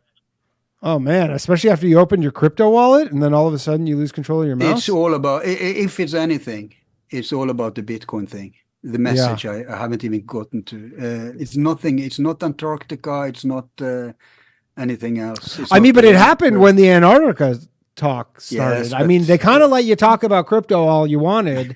And then you started. Get to the punchline, though. I know, but we started talking about Antarctica. And then all of a sudden you just don't control your mouse anymore. You know what's weird? No, it's not just that. The whole thing froze. The whole thing. First, my visuals went right. Then we talked, and you said, "Oh, you can't rejoin." And I said, "No, I think I can. I think it's possible with a link." And then everything was dead. And then I tried to close Zoom and reboot it, and I didn't have control over my mouse. Then I freaked out. Yeah, and I rebooted. And you know what? When I had shows about how the Nazis didn't lose the war. I mean, Germany lost the war. The military lost the war. We've had a huge series about that and how they survived. Then back then, every single guest I had on about it, because I didn't have crackpots on. I had people who actually could document and argue. Something like this happened. Really? For example, Harry from Shark Hunters, actually, when Harry from Shark Hunters came on, his internet was terrible the whole time. But I think he just had bad internet. I had Lawrence de Mello on, who lives in Argentina, who has been in the belly of the beast. She was married into the post-war Nazi folks. There was a man on the pole that has the internet lines. we call it telemonteur. Yeah, the telephone poles. Yeah, like a telephone guy who cut the line exactly when we were scheduled to start, and they reopened the line for her rural neighborhood when we were scheduled to finish. That's just an example of the craziness. So back then, you know, I always joked about it, that if it's something, it's an honor, you know? Yeah. If they actually bother to do anything, that's actually the biggest kudos you could have, because most of us back then were just ranting in the air, right? No, completely ignored. It's different now. Now it's cancer culture, it's active censorship. Now everybody is a threat to the public. And is the idea that guy is kind of just like he's watching her and he's just waiting for her to start talking, and he's just kind of like if there was anything, they were because it's kind of old school down in Argentina, at least back then. If there was anything, it was that they had monitored her mail, not mine. Gotcha. And knew that she was going to talk about these things, and I don't know. You can do the math. Question from the chat, happen. Al. How do you keep an older woman satisfied? Well, I it's not that different from keeping a younger woman satisfied. That's a good answer. Women are just women, right? But they do wise up. Yeah. We have a caller on the line. Caller, do you have any questions for Al? We had a caller. I kind of turned this into open lines. Al, we're all dying to know, do you as a Norwegian man wash your legs in the shower? Good question. Wash my legs? Wash your legs in the shower. Wash my legs. I mean, if you're in the shower, you can't avoid it. Do you mean scrub them? Yeah, scrub them, yeah. I don't scrub my legs. See, and it's because I have very nice legs. Yeah, me too. I have great legs. Good answer. Yeah, I'm glad. This is two people on the show right now who don't wash their legs. Is it normal to wash to scrub the legs? You know what? I think it's abnormal. Yeah. I think it's abnormal. I mean, it depends. I mean, not that I'm the exhibit A of normal, but I mean, I do clean my thighs. Yeah, that doesn't count. We're talking below the knee. We're talking below the knee. Sitting down either. No. It's probably good for me, but I don't pee sitting down either. But I mean, watching your crotch, I guess it depends how much. No, crotch is normal. Let's not get crazy here. Everybody washes the groin area. Are you bending over and washing, your feet? I tell you what, I never in between do the toes. I don't take baths because that's unhygienic. Yeah, that's true. Is Europe a big bath place? I mean, Scandinavia is into saunas and ice saunas. Baths. Yeah. Do you do that? Do you do the ice baths? No, but it's very healthy. Alex does. Alex Sakiris of Skeptical. He's more. You guys must love how popular ice baths have become in kind of the West. Because I feel like you can kind of take credit for that a little bit. Maybe I'm out of touch, but I'm not sure even Norwegians are aware that it's become popular. I mean, really? It's not that. Yeah. All right. How would we know that? I don't know. It's just thing, right? You guys know what's going on in the American election, I imagine. I imagine it's on your TV. I do. But the reason that matters for us, I didn't care 20 years ago, but we are basically a subsidiary of the US deep state. So I mean, everyone how America, not everyone, how America fares is everyone in NATO is.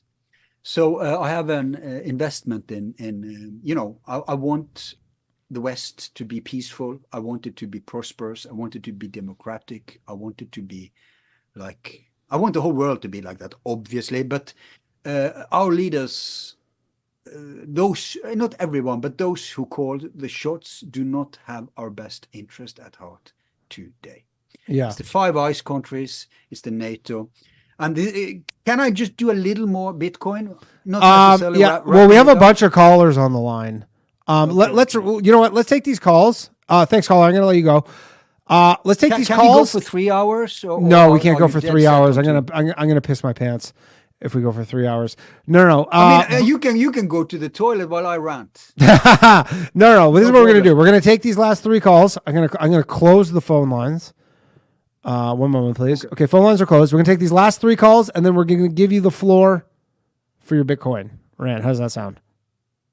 And if I wrap up early, we can take more callers. But no, we'll be good. I think this will be perfect. So one moment, please. We're gonna go to Rafe, out in wherever the hell he lives. Rafe, what's up, man? Yo, what's up? I'm a big time Legwasher and BTC guy. Okay. So there we go. Big time Bitcoin. I got a couple feelings to bring up. I just tuned in 5 minutes ago. I was sweating a fucking Monday Night Football bet, but I cashed. We're all good. All right. So I don't understand. Wait, you said that you think it's weird to wash legs, Danny? I didn't say that. I don't think it's weird. I don't judge people like the leg washers do. Leg washers are very judgmental people. The leg washers look down on the people who don't. I know the leg washers look down on the people who don't wash their legs. Right? I don't. Yeah, I let people live. I met a guy named Dale last week, and I thought he was going to be black when I met him, or white when I met him, and he was black. Sure. I did not see that coming. There's a guy who used to work at the CBC in Toronto whose name was Tyrone, fat white guy. Yeah, I've met a white Tyrone. It was honestly the craziest thing. You go, because we had only exchanged emails, and then I met him. I go, "You're Tyrone, huh?" I think it's a French thing. I think it was a French thing. I dated a Monique that was white. With a QUE? Yeah, QUE Monique, and the freak Monique is what I called her. Yeah, you did. Yeah, I did. She was like 34, dating me, and I was like 25, and she brought me to her parents' house, and I could see her dad just be like, "What the fuck are you doing with this kid?" Yeah. The dick works. That's what it is. All right. Anyway. So, are you like a big alien kind of guy? I was getting Bitcoin. Bitcoin. It's all Bitcoin. It's not all Bitcoin. No, he's a lot of stuff, but he's very concerned about the central bank digital currencies and how Bitcoin is going to save us from those. Okay, that's probably. So I owe my life.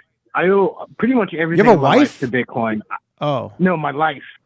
Okay, like I own like apartment buildings that I rent out and stuff. And are you a slumlord?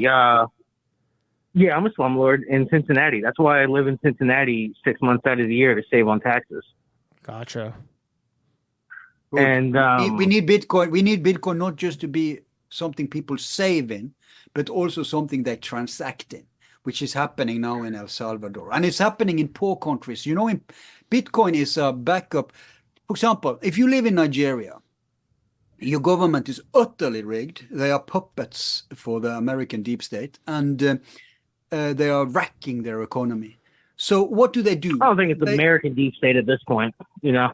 Yeah, the globalist deep state. So what do they do? They cannot use Naira, which is their local unit, because that is volatile, right? And dollars they can't get their hands on if they're just a regular poor farmer or something, right? So they go to the market. I want to buy a plantain from you. Everybody has mobile phones all over the world. So I go into my mobile, I send you Bitcoin, and bam, and that's a stable. So it's saving India. Many places in the world, it's been used by the poor. Now they can't afford saving in Bitcoin. If they did, it would tilt who was rich and who was poor 10 years from now or 5 years from now. But at least they can keep the economy alive that way. And now they're introducing it in El Salvador to save their economy, which it has. And Bobby Jr. Well, I mean, it's way too early to even say that it has fixed it. It might fix it in the future, but it hasn't actually done anything right this second. It has done a lot of positive things to it, but I don't really think you understand the illiteracy level that some of these poor countries have, and even working a smartphone to even buy Bitcoin in the first place. A lot of people don't even know how to read their own language that they speak, yet alone English, and then buy some other shit and then not get fucked over. Because I've lost about 20 to 25 Bitcoin. Oof. This was back in the early days when it was, 20 to 25 bucks.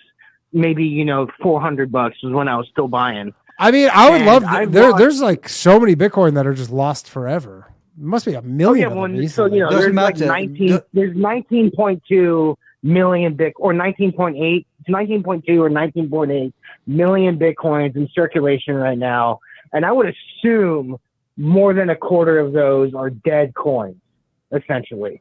Never going to be sold again. Never going to be. Yes, of course it matters. Do you know anything about money market supply or? It just lowers the supply. Do you ever work in stock markets? I'll explain why. There's a money market supply that would have to take place if you're actually gonna if the coin goes to $1 billion. Let's say it goes to 100,000. I'll be nice. It goes to 100,000. I think it's gonna hit that in the next 10 years or 5 years. Absolutely, I really do. Absolutely. But there's so much dead coin that there's not going to be enough trade value. No. And that's what's propping up this insane price. Because there's all these holders who are dead. Like just right now, I've been trying to fix my dad's wallet, who recently passed away. He had a shitload of Dogecoin because Dogecoin sponsored some NASCAR race that me and him went to. And I was like, hey, Dad, wouldn't it be funny if we put $100 on Dogecoin right now? And this was, 8 years ago or whatever the fuck, 10 years ago. And I'm trying to get access to that portfolio right now, and it's being very difficult. And I'm, next in line. That's the point, is that it's hard. Damn, he should have put it in his will or something. That sucks, man. Yeah. Oh no, I mean, I have access to it. I just don't want to do it illegally and then get arrested. I'll go to fucking Portugal in 2 seconds and fucking empty that account if I need to. Why Portugal? But Portugal is like a safe haven for Bitcoin people. But you just bring a phone with you to Portugal and just to do the transaction? It's on a hard drive that hasn't seen the internet in 12 years. I'm sure it'll be fine. All right. Could you explain to me before you leave what would happen if you did it in America? So I actually sold 95% of my shit before the taxes came in because I wanted to avoid all of this bullshit, So I don't really know what would happen, but I know it's illegal. I've been told it's illegal from multiple lawyers. But you're anonymous. I think they would have to monitor. They will have to cease what's going on in your computer in and up. But even then, yeah, but I'm not going to risk that. Because I sold when it was at 15 or 20 or something like that. It was 18.5 was what it was at. Was when I sold. Obviously, you have to. You obviously, if there's a lot of coins, you obviously have to create 10 accounts and diversify it, right? You can't have all the eggs in one basket, right? Well, yeah. So that's how I lost.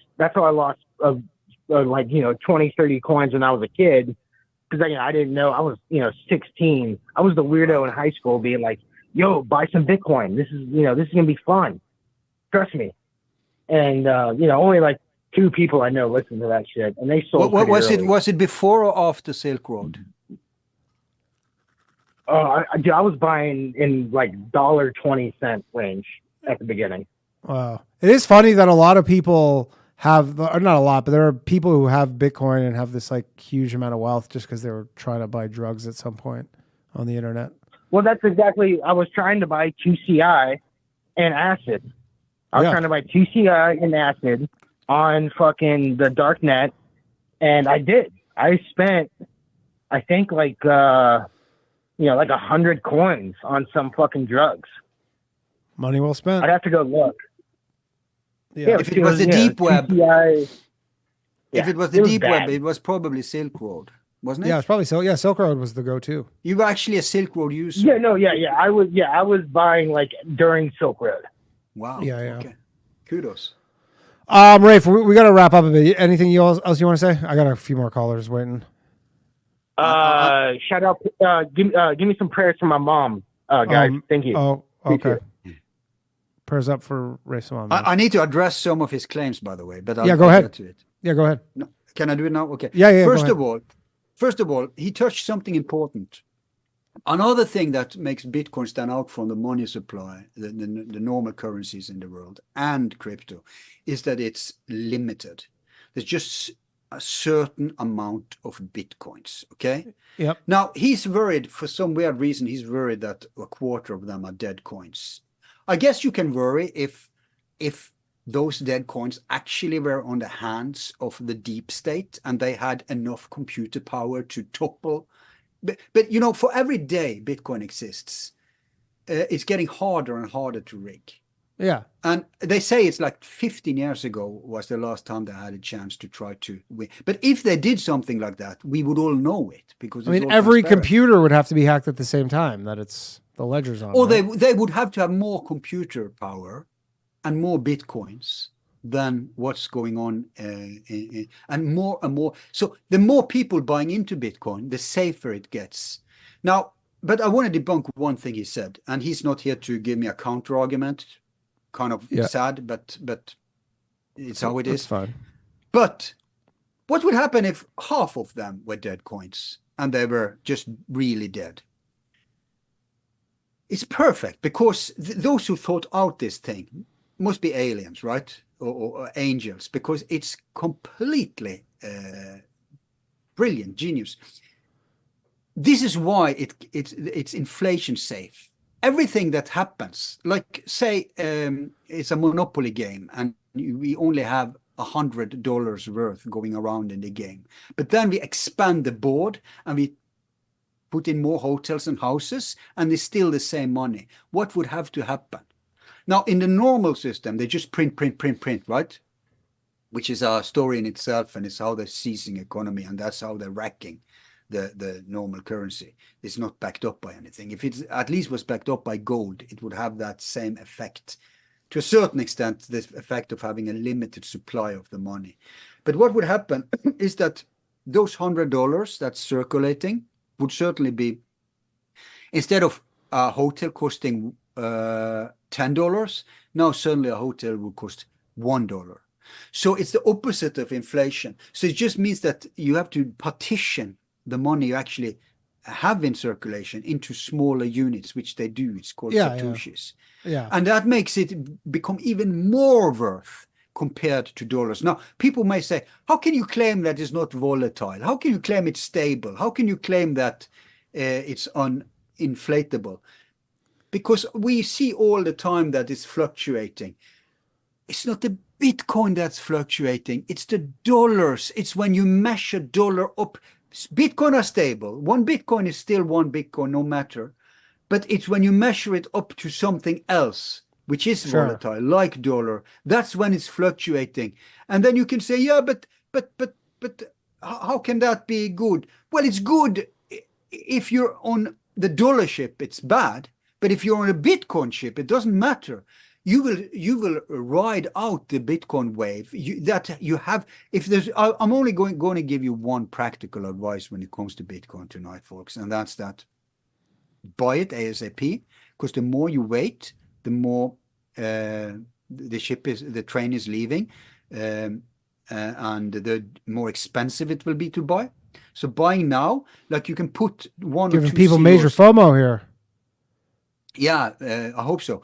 People, you can put 1 or 2 zeros behind it, 5 years down the line, maybe just 3 years down the line, unless they manage to crush it and stop it. So that's number one. But number two is that you are helping it increase in value and winning the battle against the dollar. So it just makes it uninflatable. So let's say you remove the dollar and Bitcoin takes over, right? Mm-hmm. The fluctuation is over.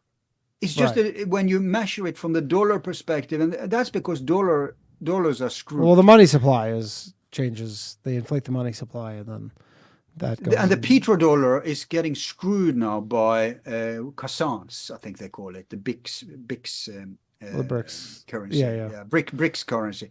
So one more thing, and then we can take the next caller. So I want to say, the great thing now is that the powers that be knows they have to stop this, because look, if they're going to do a great reset, and there's no way you can use cash or anything, and you have the Bitcoin as an option, you basically have two options. You have one, come to us, we control everything, We can social credit system you. We can vaccine passport. We can surveil you. We can cancel you. We can even decide the value of this thing. It's basically just numbers in a computer, and a computer that we control. So it's not just that we can screw you over. It's also that there's no connection anymore between real resources in the world and money. Money is supposed to reflect, is supposed to be a symbol, a barter for real resources. But that's a complete disconnection now. We can create as many CBCDs as we want. And even if you're a billionaire, even if you're an Elon Musk, we basically control. We can make you poor overnight. We can make ourselves rich. We can take all the resources. That's number one. The other option is unriggable, democratic, uninflatable, anonymous system that will subvert the world, which I haven't gotten to. Those are your two options. Everybody's going to go to the safe option, which is Bitcoin. So every day Bitcoin exists, it gets stronger. Every day Bitcoin exists, it sinks their chances for a great reset. Because to get people over to CBCD, they have to implement the Great Reset agenda, which they're trying to sell to us as something good, right? In the beginning, they said it didn't even exist. It was a conspiracy theory. Now they are flaunting it, but they are trying to say it's a good thing. Sure. Especially when they screw over the dollar, which disconnecting it from the petrodollar is the first step to that, or the third step, actually. It started when they went off the gold standard. So what I'm saying is Bitcoin is our vaccination against that happening. And it's a good thing that, that it exists. Okay, let's take another call because we got to wrap this up. Yeah. We have two more callers. Thank you again, Al, for joining us and for returning back. Hello. You're on Low Value Mail. Who am I speaking with? Hey, it's Billy. What's up, Billy from Philly? Billy from Philly. Hey, I have a top of the food chain. Hey, for your guest, I was wondering, I heard a couple different stories about Antarctica with Admiral Byrd, and one that he flew over and he saw the green forest and a woolly mammoth, and then that's the end of the kind of one story, and then his plane gets taken over and he gets sucked down into some other dimension. Like, what are your thoughts on those two stories? No, that's a limited hangout, or it's even worse. I think it's just a fake. It's his so-called diaries. Now, I do think that thing about seeing green zones is true. That's not from there, but the whole being sucked into the hollow earth thing. Now, I'm not an expert, but I talked with an expert on hollow earth, and he's been studying those diaries, and he says that's fabricated. Because you need, that actually gives credence to the hollow earth theory, because if something is true bullshit, you can just debunk it. You don't need to fabricate a loony version. Every time they fabricate a loony version, it's to distract from something real, right? Sure. So it's kind of interesting that there's a loony version of the bird story and the hollow earth out there. Yeah, that's what I thought. All right. Well, I know you guys are wrapping this show up, so thank you for your time. Cool. God bless. Not on my part. Thanks, man. Appreciate it. All right, last call of the night. We are going to, I don't know. I just started saying we're going to, but I have no way to know where we're going to or who we're talking to.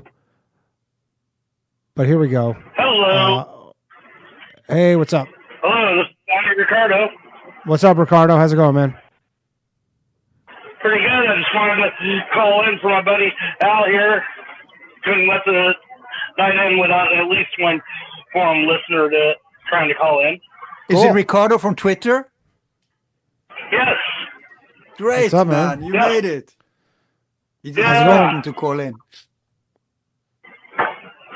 Great to hear from you. I'm busy with work right now. It's good to hear your voice too, Al. Yeah, it's not too often it's coming out on the regular channel, huh? No. Yeah. But I'm legendary. Yeah, I'm just saying I'm legendary, slow releaser. Sorry, Ricardo, talk. But yeah, there's only one question on my mind. It's more of a request that you do like an entire episode on Joseph McCarthy with our beloved Professor Dr. Farrell at some point. Right. Yeah. I just. Yeah, Joseph. He's such a demonic. He's like a demonized figure in history, and definitely with Dr. Farrell's books, he's definitely piqued my interest a little bit deeper into what happened there. Absolutely, that's a can of worms. Now the problem is, I haven't read that book yet. Joseph asked me a couple of times if we're going down that road. Right now, we're going down the theological road, but we are going to get around to it because it has ramifications about what's happening now. Yeah, this is kind of a alternative history of McCarthyism, essentially. Para-history, Danny. Para-history, correct. Not alternative. The regular history is true, but it's lacking like 90%. Context. Sure. Yeah. All right. Thanks, Ricardo. Appreciate you calling in, man. You're welcome. Good talking with you guys. Bye. Cheers, Ricardo. I hope you get your podcast running. All right. That has been the show. Al, thank you so much for joining me. Where can people find you? First, I have to find myself, but you just disappeared. The forum. Yeah, the forum is. I don't recommend YouTube anymore because I haven't released anything there for a year. Okay. So the best shot would be any podcast platform because people on YouTube, they say like, "Oh, where did he go? Oh, what happened to him?" Like they're not aware that I'm releasing a new show every second week. So for any YouTubers out there listening and wanting the rest of the story, because I never got to complete my rah-rah Bitcoin thing, but I hope I said enough to entice you. Sure. Go to the podcast. I don't care which you use, Podbean, Spotify, whatever. Or go to my website, forumborealis.net. And it was so great to have to be on your show. Appreciate you. Thank you for coming on. Came on my radar. And I like your vibe, man. Thanks, man. Appreciate it. Shout out to everybody who watched the show tonight. Shout out to our producer, Mark. Catch a new episode of The Bathhouse tomorrow night, 9 p.m. We'll be back. All-star lineup of comedians from the Stand Comedy Club and Green Room. That has been the show. Have a good night, everybody. Peace. Empathic abilities, my face be also stoic. Bleep, blow up, nigga, that just means I'm working. They see me as a leader, so that's why I'm Captain Kirkin. These tracks from the stars, that much is for certain. You can feel this hit if you up or if you hurt. I'm raising my stock, not talking my feet in some Birkin. Number Johnny 5 got a fucking short circuit. Bring the track to life when I spit phenomenally. When I hit, she feel that shit in her abdominals. These rappers make me laugh like comic view, they comical. You know I got a ball out, I hit the track running just like Sonic do. They don't want to turn on my light switch. Yeah, they was trying to get me on my hype shit. Yeah, they don't want to turn on my light switch. Yeah, and they tried to down me on some KO type shit. Yeah, they don't want to turn on my light switch. Yeah, now we pulling up fresh on some flight shit. They don't want to turn on my light switch. Yeah, they don't want to turn on my light switch. They don't want to turn on my light switch. Yeah, they was trying to get me on my hype shit. Yeah, they don't want to turn on my light switch. Yeah, then they tried to down me on some KO type shit. Yeah, they don't want to turn on my light switch.